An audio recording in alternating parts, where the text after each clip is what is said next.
O Flávio perguntou o seguinte: isso não traria um problema de positivar a cultura? Penso especialmente em termos controversos que surgiram atualmente, como cultura neoliberal ou mesmo cultura do estupro. Essas definições controversas seriam, então, de acordo com a perspectiva aqui apresentada, o próprio barbarismo, sinal da desagregação em si mesma, o miasma de um povo? Uma ótima pergunta, Flávio, porque, veja, justamente quando eu trouxe essa primeira definição do Nietzsche, né, da cultura como unidade de estilo das manifestações vitais de um povo. Oi, perdeu o comecinho? Não, tranquilo, eu estou respondendo a tua pergunta. Eu literalmente só li a tua pergunta aqui, tá? Bom, sem dúvida, uma ótima pergunta, porque, de fato, na modernidade, isso não só no nosso tempo, digamos, na nossa contemporaneidade, que, enfim, tem gente que coloca o pós-moderno, o pós antes do moderno, mas, de qualquer maneira, está em relação à modernidade, mesmo que a gente pense em termos de pós-modernidade. Mas a situação moderna, ela mesma é essa situação de desagregação. O Nietzsche está apontando isso lá no fim do 19.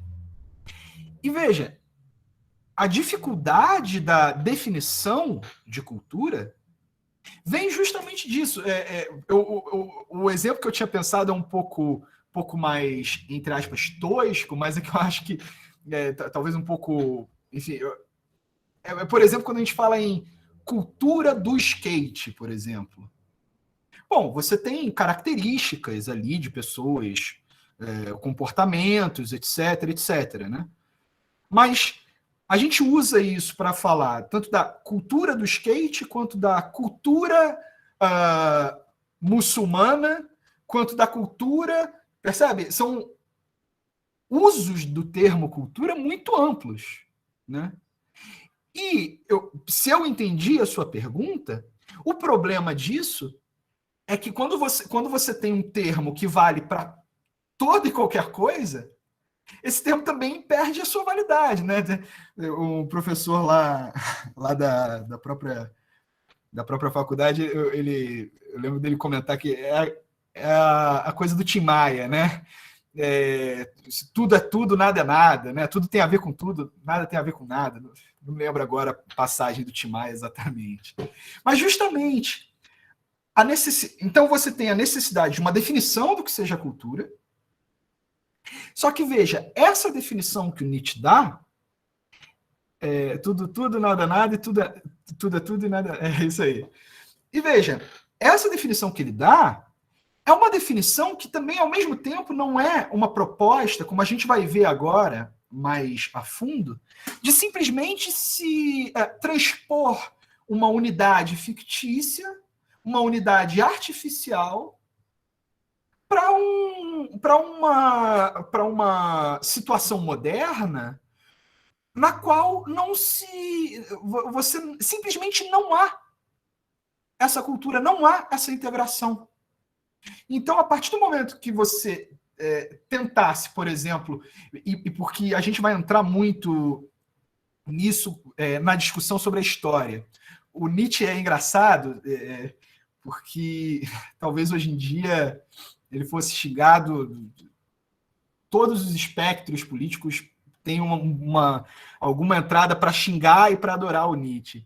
E porque o Nietzsche, na segunda extemporânea, que é da utilidade e desvantagem da história para a vida, eu vou voltar exatamente nesse texto, ele critica, e critica no sentido de mostrar o limite, tá? Então, fazer a crítica do limite é mostrar, bom,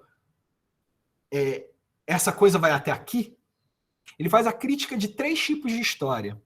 A história monumental, a história antiquária ou conservadora e a história crítica. Né? E o que é curioso é que todas essas posições, e principalmente a crítica e a antiquária, antiquária que tenta conservar um passado de toda e qualquer mudança e retornar esse passado, etc. E a crítica que tenta condenar esse passado, que tenta dissolver todo e qualquer acontecimento desse passado condenável. As duas têm um problema, que é, em excesso, elas passam a prejudicar a vida. Porque, lembra, o horizonte todo aqui do Nietzsche é o horizonte médico, é esse horizonte da saúde. Então, em que medida que tal forma de conhecimento, tal forma de arte, tal forma de manifestação cultural que seja, em que medida que isso favorece a vida? Em que medida que isso favorece essa integração do todo que está no horizonte? Favorece a saúde dessa cultura. E aí, veja, para finalizar essa resposta, porque você vê que eu estou respondendo em parte em relação ao que eu comentei, e em parte eu vou continuar respondendo isso ao longo da segunda metade. Então, nesse sentido, a positivação dessa cultura estaria em você tomar esse critério meramente formal, que é unidade de um todo, como um critério que pode se aplicar a qualquer unidade. Então, desde a cultura do skate até a cultura muçulmana, você... E porque, vejam, é até possível você pensar, bom, ok, são certas unidades sociopolíticas, geográficas, etc. Ok. Mas o ponto é que ele coloca esse critério simplesmente formal para pensar a cultura como um todo, para pensar a unidade que integra cada uma das partes. Então, nesse caso, eu não sei em que medida, por exemplo, que dá para falar, por exemplo, uma cultura a cultura do skate, sabe, a partir desse ponto de vista, ou sei lá, cultura hipster, qualquer coisa do tipo. Isso são estilemas, isso são meramente faces de um certo estilo que na prática não é uno. Situação moderna é essa. Isso é a grande crítica dele, tá? Mas a gente vai voltar a isso. Depois, de repente, na segunda metade, se você quiser trazer de novo essa questão e tal, a partir disso, a gente volta. Vou aqui para o que o João trouxe. O João trouxe a questão que ele mandou por e-mail da aula anterior, né?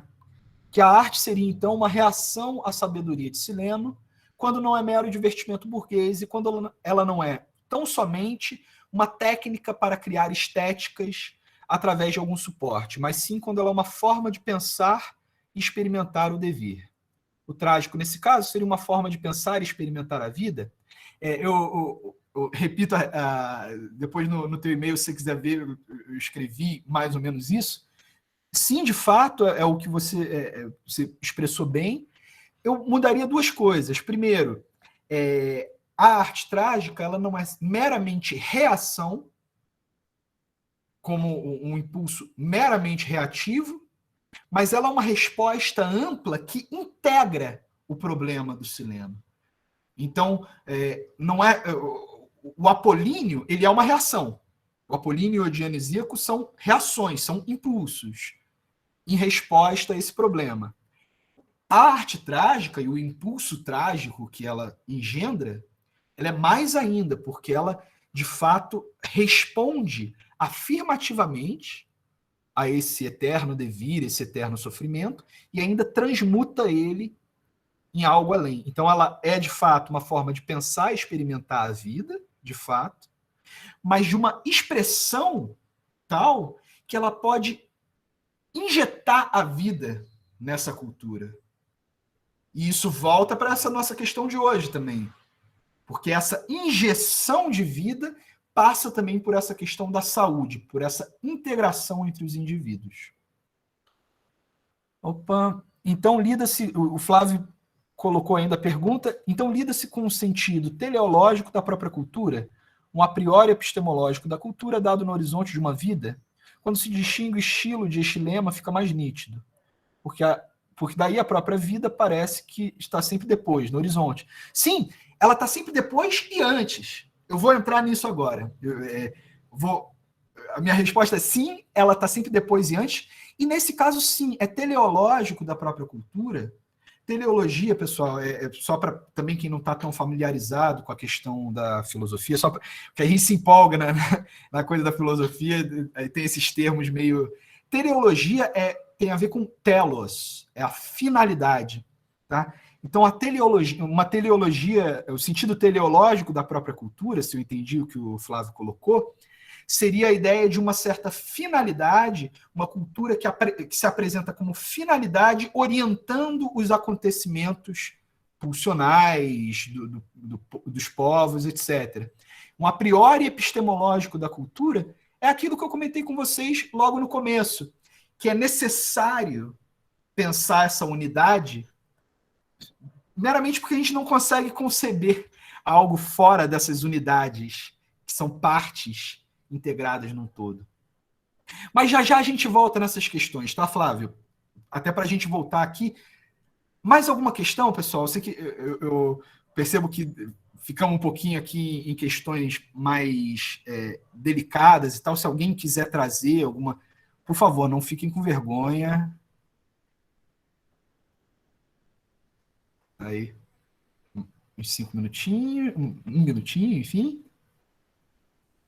Opa, parece teleológico, no horizonte, utópico para sempre, perpétuo, como uma vida que não é, mas sempre posta no depois, nunca no agora.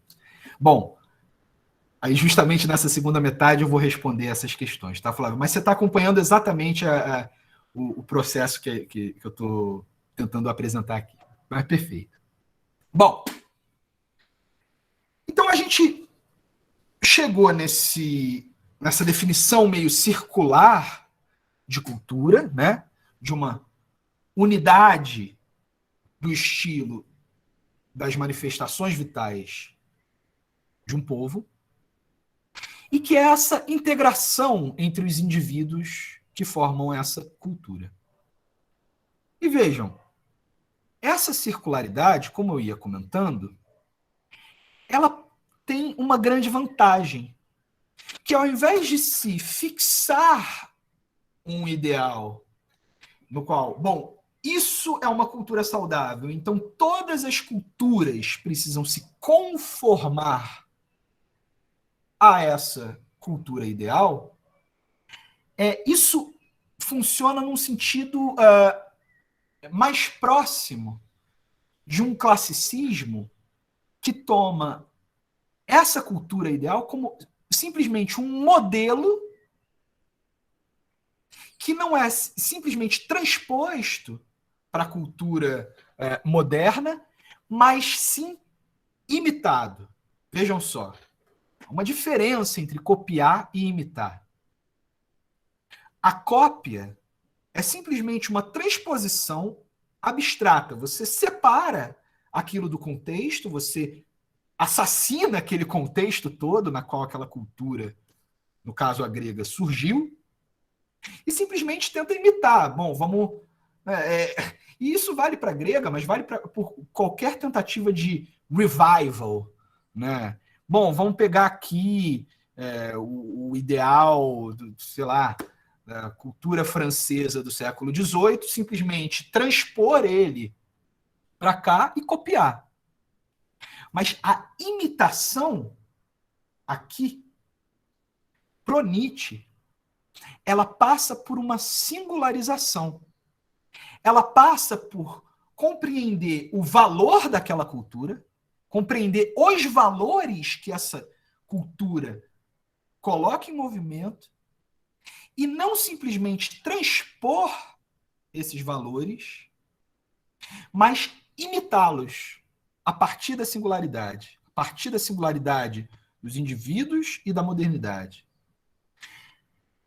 E aí isso traz uma relação que ao longo de todo esse período do Nietzsche, mas também depois, mais para frente, é uma relação que vai estar sempre em jogo para o Nietzsche, que é a relação entre história e valor.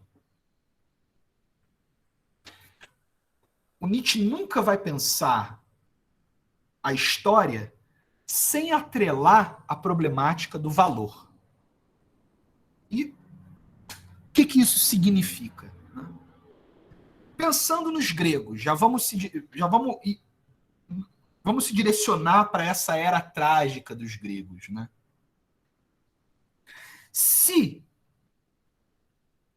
ali esses sujeitos são saudáveis, se essa cultura é saudável, então há não apenas a integração entre essas partes e o todo, entre esses indivíduos que constituem a cultura grega trágica e o todo, mas também, como o modelo é orgânico, então ele está pensando a cultura assim como você pensaria um organismo qualquer, também esses sujeitos vão ter um certo tipo de unidade, um certo tipo de integridade, a integridade é a palavra-chave aqui, tá?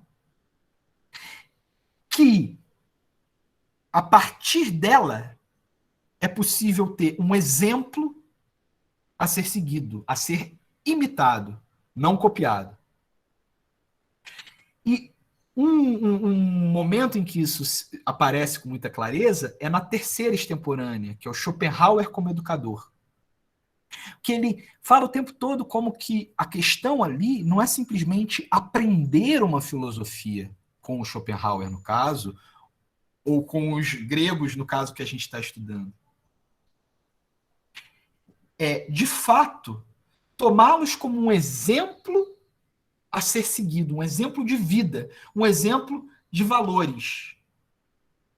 Porque, de fato, se o valor é o que organiza a cultura, e que é o que a gente vai ver justamente agora, e se essa cultura, de fato, tem valores saudáveis, então esses sujeitos trágicos, os filósofos trágicos, então a gente está falando de Tales, Anaximandro, Parmênides, Heráclito, eles estão imersos numa cultura que os integra perfeitamente, ou pelo menos de uma maneira ideal, integra perfeitamente esses sujeitos ideais a essa cultura ideal. Vocês percebem? Os gregos dão a medida do que seja a saúde simplesmente pelo fato deles serem saudáveis. Então, vocês percebem que há um classicismo aqui, de fato, no sentido de tomar, com a diferença que o clássico para o Nietzsche não é o clássico tradicional, o clássico para o Nietzsche é o pré-socrático. A gente já volta nisso. Mas que ali tem algo particular que pode ser recuperado e que pode trazer um horizonte de saúde para nós modernos. Mas aí, gente, vamos lá. Dando um passinho ainda além. O que o Nietzsche propõe, que é o elemento saudável nesses filósofos, nessa filosofia nascente, trágica, é o fato de que há uma unidade, vejam só o critério de unidade aqui, mas há uma unidade entre o agir e o pensar. Eles queriam viver imediatamente aquilo que eles aprendiam. Então, nesse caso específico dos filósofos trágicos, a unidade do caráter deles, o caráter, não vou usar essa palavra que está correta, mas eu vou mudar um pouquinho, perdão, já eu edito. Mas a unidade entre aquilo que eles dizem, aquilo que eles propõem como filosofia e a própria vida deles ela reflete essa unidade entre os indivíduos e o todo. Percebam, e nesse caso, como a questão que o Flávio colocou, tem um caráter um pouco utópico, né? Uma espécie de uma cidade ideal. Tem cada parte da cidade fazendo a sua parte, né? Seguindo o seu caminho em função do todo. Você tem cada indivíduo cumprindo uma certa função, e isso reflete nos próprios indivíduos, no próprio filósofo que é, nessa cultura grega em particular, o grande modelo para cada indivíduo. Assim como esse filósofo é um modelo para cada indivíduo nessa cultura, se a gente toma o modelo desse filósofo, algo dessa saúde pode, digamos, ser transmitido. Há uma unidade entre o agir e o pensar. Isso é o caráter individual dessa saúde. E vejam só, o Nietzsche, ele nem pensa essas unidades como necessariamente como sendo necessárias uma à outra. O exemplo que ele dá de um sujeito íntegro, de um sujeito uno, onde há uma unidade entre o agir e o pensar, e uma cultura onde não há tal unidade, ou melhor, uma ausência dessa cultura, é o Schopenhauer. Que é esse modelo de unidade, de homem íntegro, e que, de fato, pretende viver aquilo que ele pensa, numa época onde essa integridade não está em jogo, onde essa integridade está diluída, dissipada, a moderna. Lembrem que eu comentei, a modernidade, nesse sentido, ela é quase sinônimo de barbárie. Ela é a ausência dessa unidade. Um outro termo que ele usa também, que eu gosto muito, que ele fala do sistema do mau gosto. Se você coloca um grande sistema, se você reúne um monte de partes e coloca uma unidade artificial entre elas, ainda assim, você não tem uma unidade orgânica dessa cultura.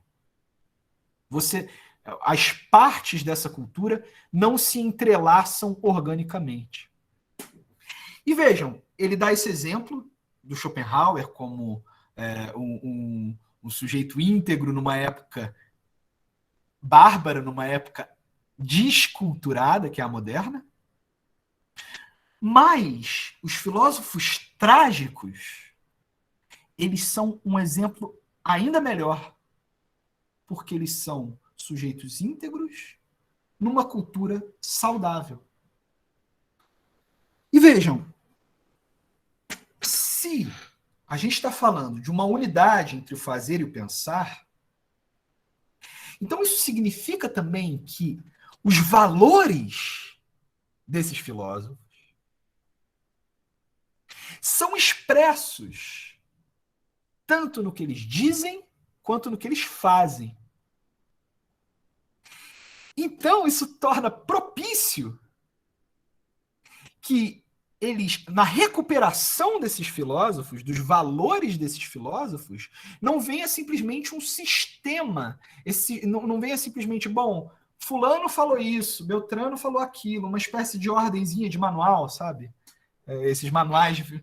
Bom, um livro de filosofia tal que... Bom, primeiro teve fulano que falou isso, depois teve o Beltrano que discordou, depois o outro ciclano que discordou desse segundo. Bom, o que isso diz? O Nietzsche relaciona essa sequência de sistemas abstratos ao mutismo. Se você esgota todos os sistemas dos filósofos antigos, você não fala nada.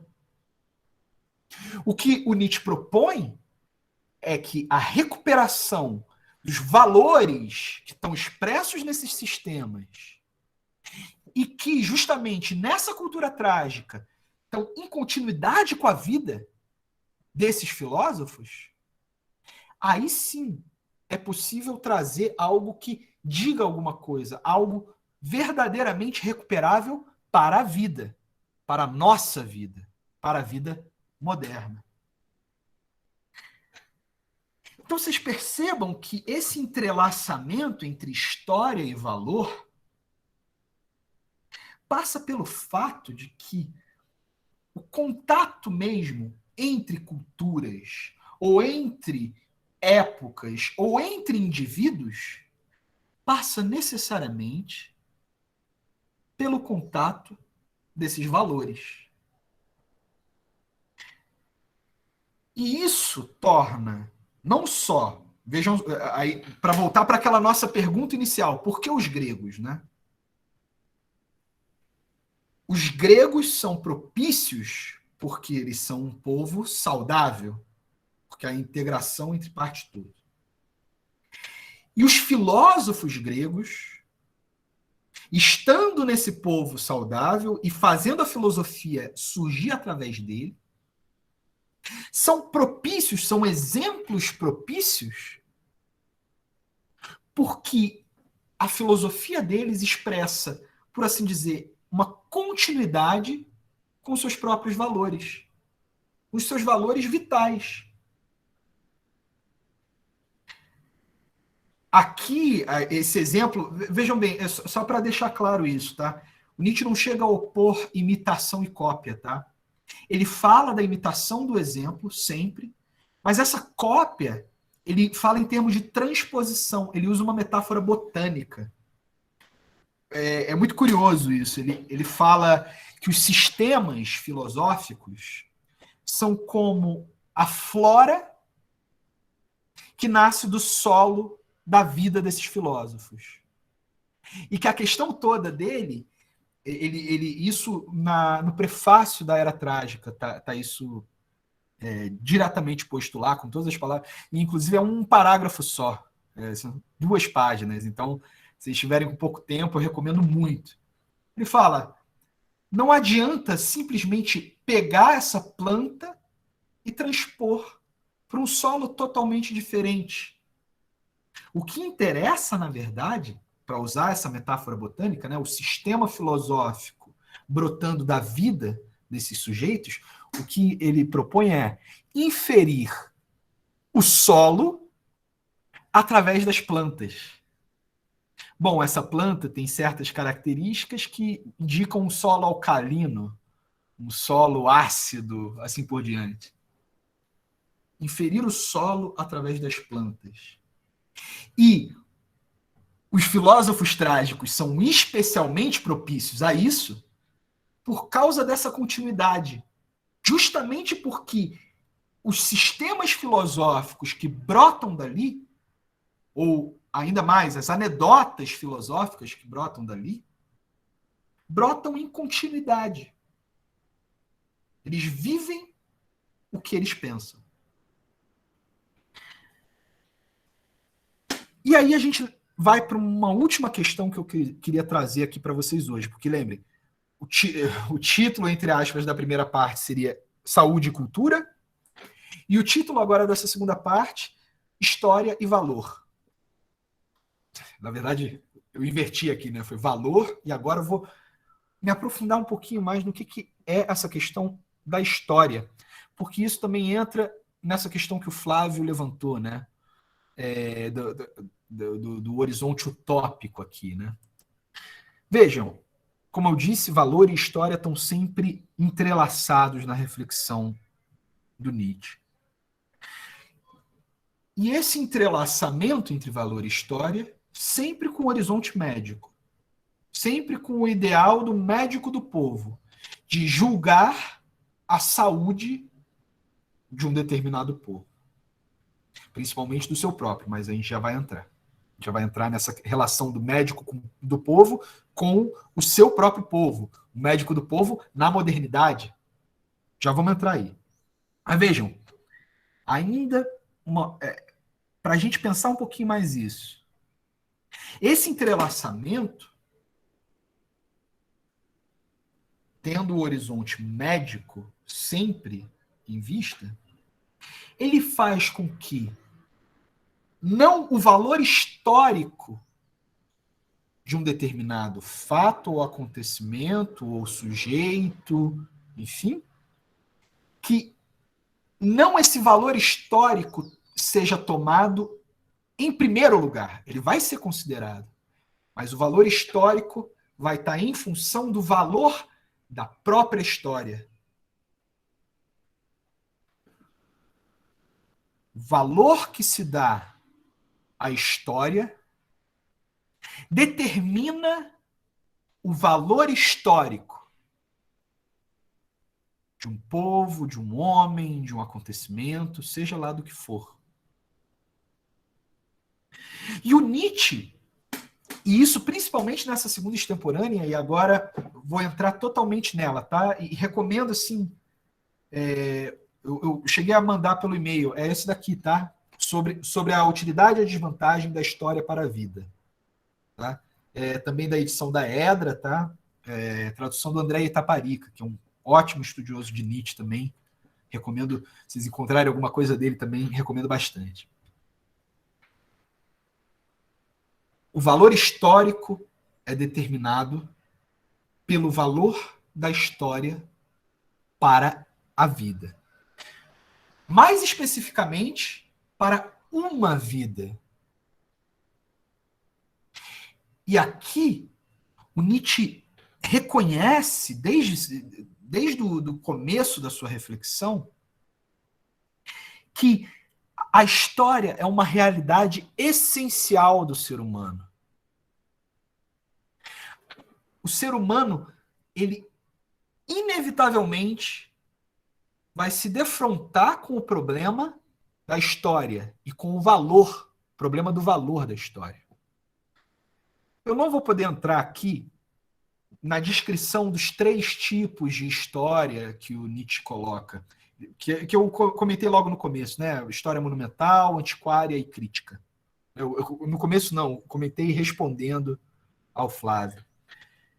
Mas o que nos interessa aqui é que esses 3 tipos de história, esses 3 tipos de atitude em relação à história, de valor da história, estão relacionados a 3 tipos de atitude em relação à existência. Se não me falha a memória, agora eu preciso conferir isso, mas o tipo monumental está ligado ao homem de ação, o tipo antiquário ao homem respeitoso e venerador, e o tipo crítico ao sofredor e que precisa se libertar. Vocês não precisam, pelo amor de Deus, não se preocupem em decorar isso. Até porque está lá no texto. Se vocês forem procurar, é o comecinho do texto. O que interessa aqui para a gente é que o Nietzsche está apontando o fato de que a posição de um sujeito diante da existência, diante da vida como um todo, vai implicar uma posição diante da história. História e vida estão entrelaçadas necessariamente. Mas, como Nietzsche está falando em nome de um médico do povo, em nome dessa saúde da cultura, ele vai ainda apontar. O excesso de sentido histórico, seja em qualquer um desses 3 sentidos, pode ser danoso à vida. O excesso de sentido histórico leva ao seu oposto, leva à dissolução. E isso, lembrem, está sempre aqui no horizonte, esse horizonte trágico. Porque no limite, isso eu acho uma das críticas mais interessantes, a crítica à história crítica mesmo. Até porque ela é muito próxima do nosso momento atual. Porque o que ele coloca o problema de você condenar um acontecimento passado pelo fato de envolver crime, violência ou sofrimento, o problema disso está justamente no fato de que toda a existência é, no limite, sofrimento de ponta a ponta. Então ele fala, ele coloca aqui, bom, quando você se volta para o passado com um ímpeto de justificar esse passado, com um ímpeto de, inclusive, condenar esse passado. Inclusive, estou vendo aqui a imagem da Luciene, a questão do direito aqui, a figura do tribunal está sempre aqui em jogo. Esse impulso, o que julga ali, não é a justiça em si, mas a vida. Então esse julgamento vai ser sempre necessariamente injusto. Então vocês vejam, no limite, todos os pressupostos, seja esse pressuposto crítico, eu estou dando esse exemplo, mas ele também critica a história conservadora, antiquária, monumental, etc. Mas todos eles, no limite, são julgamentos da vida sobre um passado que necessariamente atravessa. Que necessariamente a atravessa. E que pode ser danoso. O excesso dessa história pode ser danoso. E isso, inclusive, criticando a modernidade. Ele fala que esse sentido histórico, e vejam, olha que curioso, gente. Até mesmo nessa crítica da questão da história, olha como o horizonte médico está aqui. Ele fala, na modernidade há uma febre histórica. Uma febre de história. Vejam, não é uma metáfora gratuita aqui. Ainda mais se a gente for reparar o quanto que essa figura do médico do povo está aparecendo. E o que o Nietzsche propõe como médico do povo, em relação à modernidade, é uma posição extemporânea. Daí o título das 4 considerações extemporâneas. Né? O que é o extemporâneo? Como o sujeito é essencialmente histórico, ele essencialmente precisa se defrontar com a sua história, e aí essas 3 maneiras são tipos de defrontamento, ele, ao mesmo tempo, necessariamente se defronta com a sua cultura presente. Ele necessariamente vai ter que responder à sua história, que o constitui, mas também à sua cultura, que o constitui. E agora, reparem bem, aquelas definições que a gente passou no começo de cultura e saúde. Você tem toda uma problemática aqui, e eu estou apresentando para vocês de uma maneira muito pacífica, né? Mas é difícil ver, dá para perceber a dificuldade do Nietzsche de lidar com cada um desses termos, né? Mas você tem toda uma problemática que é, ok, se eu estou dentro de uma cultura saudável, qual que é o sentido de eu me dirigir a uma outra cultura? O Nietzsche comenta, uma cultura perfeitamente saudável pode ter um horizonte muito limitado. Em alguns momentos ele chega até a citar os próprios gregos como um exemplo, os grandes homens gregos, como exemplos de sujeitos que têm um horizonte muito limitado ali. Você não precisa ficar conhecendo tudo que já aconteceu e vai acontecer. Ele fala, inclusive, de uma ilusão de que tudo possa estar acontecendo pela primeira vez consigo. Mas ainda assim, esses sujeitos estão defrontados com essa história, mesmo que com essa chapação da história, e sempre em função da cultura. Mas qual pode ser, então... E eu estou colocando isso como... Eu vou dar a resposta nietzschiana, mas eu coloco isso como um problema atual, atualíssimo, moderno, digamos assim. Qual pode ser, então, a posição e o lugar de um médico do povo, de algum sujeito que busca, que visa, que julga a saúde desse povo, para usar a metáfora do tribunal, se a saúde é o critério, é a prova dos 9, o médico do povo é esse juiz, né? Qual pode ser essa posição de um médico do povo que está imerso numa cultura que, na verdade, não é cultura alguma? Uma cultura que não possui uma tal saúde. Qual pode ser a posição desse médico em meio a um ambiente de doença, sendo que ele próprio é constituído por esse ambiente de doença? Essa resposta que eu vou dar, essa formulação que eu vou dar do Nietzsche, eu vou dar com duas pontas, tá? Primeira ponta é o que é o extemporâneo. E a definição que ele dá, eu vou citar aqui, que é super simples. Ele fala que é intervir contra a própria época, sobre a própria época e em favor de uma época, vejam só, futura. Vejam só. Ele está falando isso em relação à modernidade. Então, trazendo até a pergunta, eu não lembro quem foi, eu acho que foi um Luiz, eu não lembro agora de cabeça quem que fez essa pergunta, qual que é a posição do Nietzsche em relação à modernidade. Repara bem agora. Porque diante de toda essa problemática, o extemporâneo se volta contra a própria época, sobre a própria época e em favor de uma época futura. Essa definição está na segunda extemporânea também, tá? Vejam, a gente está o tempo todo pensando por que os gregos? Por que esse retorno aos gregos? Por que essa retomada? Eu já comentei essa questão da integridade dos gregos, da saúde deles, etc.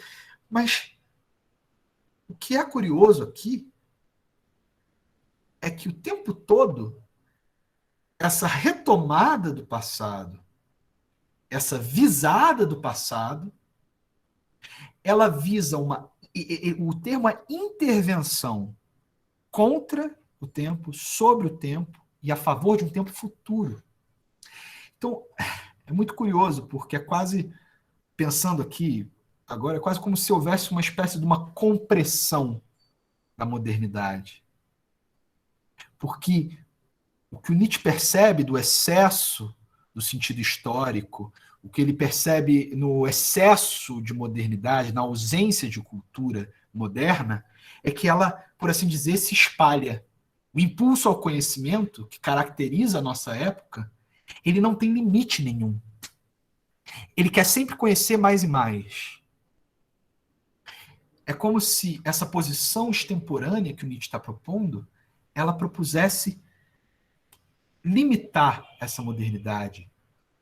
Colocar a modernidade, por assim dizer, entre um passado que é um modelo a ser imitado, nunca transposto, nunca uma mera transposição, mas uma imitação a partir da própria singularidade, e em favor de um tempo futuro. Para a gente finalizar hoje, para a gente também entrar na nossa discussão, quero saber o que vocês acharam também, enfim. Eu já comentei. Não. Antes disso, gente, desculpa. É que isso eu não tinha posto anotado. Se vocês me permitem, eu vou ainda citar mais um trechinho, só que agora é do Schopenhauer como educador. Tá? Tá na página, para quem quiser depois procurar, na página 41. Ele diz o seguinte: caso a ocupação com a história de povos passados ou estrangeiros seja digna de valor, ela o será tanto mais para o filósofo que pretende oferecer um juízo justo acerca da totalidade do destino humano. Não, portanto, apenas acerca do destino médio, mas, sobretudo, acerca do destino mais elevado que pode recair sobre indivíduos ou sobre povos inteiros. Mas, ora, todo o presente é intrusivo. Ele age sobre os olhos e os molda. Olha que a terminologia. Mesmo quando o filósofo não quer. Mesmo que este não deseje, o presente será um peso grande demais no cálculo geral. Por isso, o filósofo deve avaliar seu tempo a partir da sua diferença em relação a outros. E à medida que supera o presente para si próprio, deve superá-lo também no quadro que oferece da vida. Ou seja, tornar o presente menos conspícuo e, por assim dizer, pintar sobre ele. Vejam, o papel da história aqui, se a história nunca vai ser pensada sem o valor, a possibilidade de valoração do presente, a possibilidade de julgamento do presente, passa necessariamente por esse contato com a diferença de um valor de povos passados ou estrangeiros, vejam só. Porque a valoração aqui vai ser o elemento fundamental a ser recuperado. O valor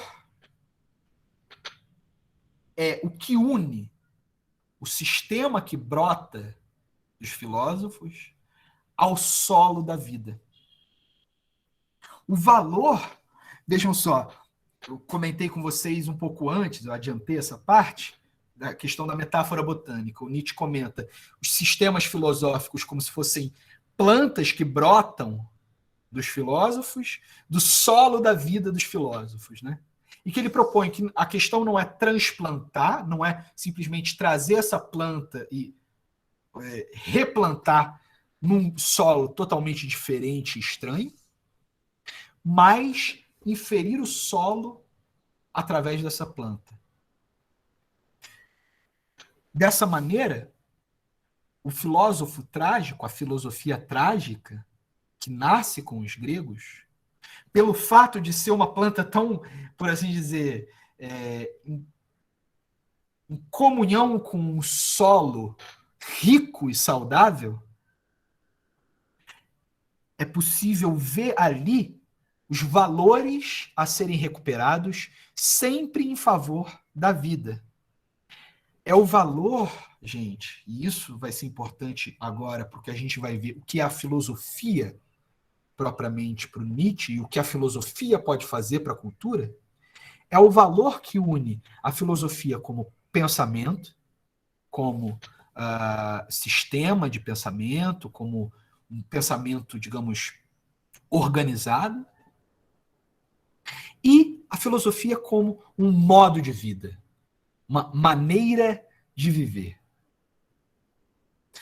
Para o Nietzsche, a filosofia não é meramente algo que a gente aprende e aumenta a nossa erudição. A erudição moderna para o Nietzsche é, inclusive, um sinal da ausência dessa cultura moderna. Uma verdadeira cultura integra não só os indivíduos ao todo, mas os indivíduos com a própria vida. O pensamento desses indivíduos, a atitude desses indivíduos diante da vida, com a sua própria vida. Vocês percebem aqui como que a questão não é simplesmente, bom, será que Tales falou isso mesmo? Será que Tales estava certo ou não? Não, será que Anaximandro já estava prevendo a teoria de tal não sei o quê, que foi depois a ciência moderna descobriu? Não. A questão é recuperar esses valores, esses valores que unem vida e pensamento. E a partir daqui eu vou parar, e aí na quarta-feira a gente volta nessa questão, o que é essa filosofia? E como que ela vai se relacionar? História, valor, saúde, cultura, e com essa resposta trágica que nasce ali entre os gregos.